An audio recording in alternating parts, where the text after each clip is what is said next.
Asking the question why is crucial in any academic discipline. It helps us understand the fundamental premises behind a claim. But what if we kept asking why?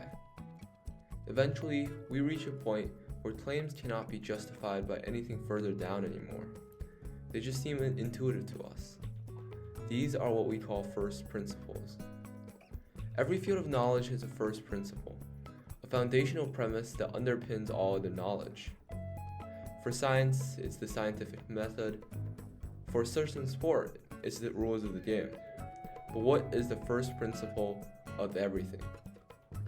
For centuries, philosophers have grappled with that question. Thinkers from Plato to Descartes to Wittgenstein have sought that ultimate axiom, the brick at the very bottom of the wall that is knowledge. Yet, despite their best efforts, nobody has managed to identify a principle that can withstand all skepticism, because it's simply not possible. Since the first principle cannot be proven through deduction by any other proposition, it's logically impossible to prove any first principle right or wrong. Anything could be true because at the fundamental level, there's nothing in our human minds that cannot be doubted. One thought experiment that illustrates this excellently is the brain in a vat experiment. Imagine your brain is extracted from your body and kept alive in a vat of nutrients. Electrodes are attached to the brain, allowing the computer to feed it all its sensory experiences. These experiences are indistinguishable from reality, leading the brain to believe it is living in a normal world. How can you know that you're not a brain in a vat? How would you prove that your sensory experiences are actually real?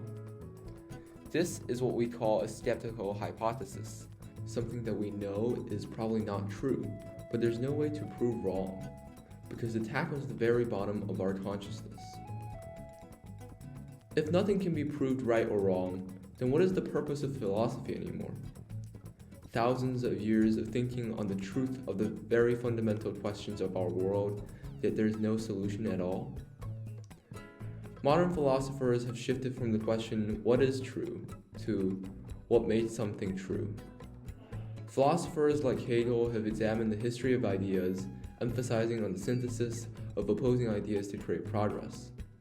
Wittgenstein highlighted the role of language in our post-Socratic thinking, arguing that meaning should be derived from use rather than definitions. Philosophy has become less about finding absolute truth and more about understanding the complexities of our interpretations of the world and the frameworks that we operate within when thinking. I am optimistic about this shift into chaos, as I think this new philosophy embodies the spirit of why we as humans do philosophy in the first place.